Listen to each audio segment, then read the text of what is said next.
Hello, if you haven't already, watch my video about sustainability. This video will be talking about ways that you can conserve, therefore use less resources and save money in your own home.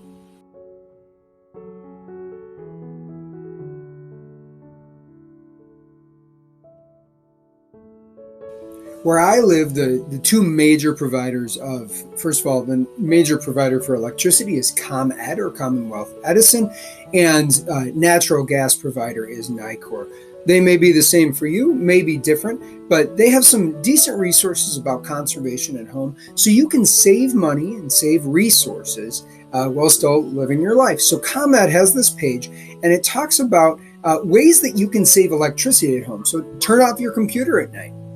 All right, don't leave it running. Number one, it makes your computer not last as long because the longer it runs, the more likely it is something will stop working on it. You could put, you could put it in hibernate. You could put it in sleep mode. Even just saving electricity by turning down the brightness on your screen. That'll help a lot. Unplug electronics when they're not in use, right? If you're not using something, why have it plugged in, especially if it's going to be using electricity?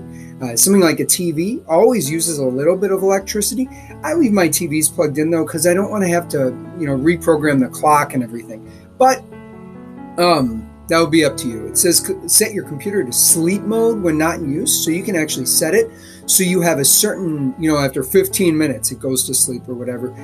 Spotlight your work areas. So they're saying overhead bulbs can brighten a space but often use more light than you really need. Using a kitchen counter light while preparing dinner or a small lamp to read a book brings better light to the task at hand and saves energy. I go into some people's houses at night and it's lit up like it's daytime.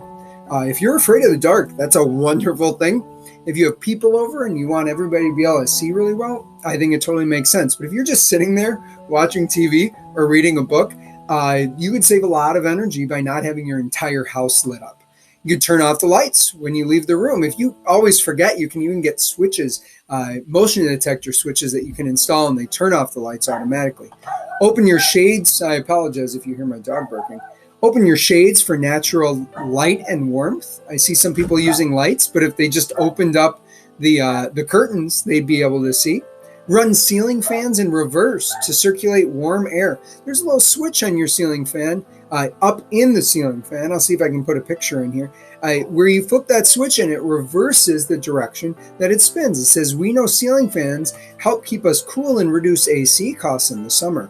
These same fans can actually be just as useful in reducing your dependence on heating and lowering your energy bill. Running the fan in reverse creates an updraft that sends warmer air pooled near the ceiling back down into the living space.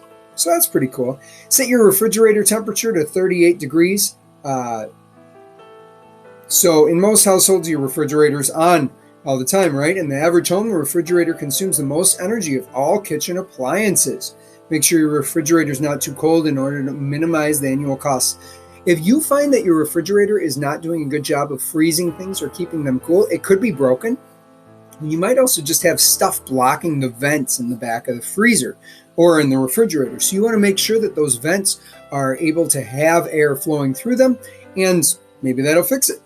Run full dishwasher loads. Don't run the dishwasher if it's not full, right? And then clear area around heating and cooling vents so your furnace doesn't have to run more often.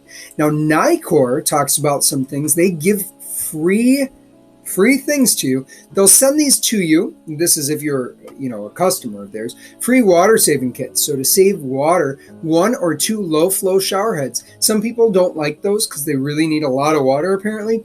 I don't really notice the low flow shower heads, especially when there's enough pressure behind them. 1 or 2 bathroom faucet aerators, 1 dual spray kitchen faucet aerator, and a shower timer. Maybe make it so you don't take too long of a shower, and plumber's tape. That's to fix any leaks. And then free weatherization kits. A lot of the times houses will leak the warm air out into the outside of the house during the winter, and the cold air, the air conditioning out into the outside of the house in the summer. If you are able to block those drafts, you're going to save a lot of energy and you'll save a lot of money. So you can order those kits. Another thing that a lot of these companies offer are rebates. So what happens is if you go ahead and you buy a new appliance, all right? So for instance, if I go and I buy, and they don't even have the one that I'm thinking of, but they do offer it. If I buy a new refrigerator and it's Energy Star rated, it's a certain rating. I'll show you what that looks like here. Energy Star means that it uses less energy.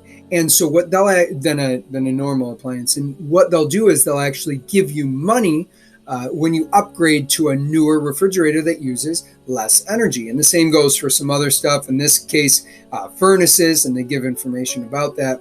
Boilers, right? And then smart thermostats. You can get $25 back on a smart thermostat. So maybe order, a Wi-Fi connected thermostat.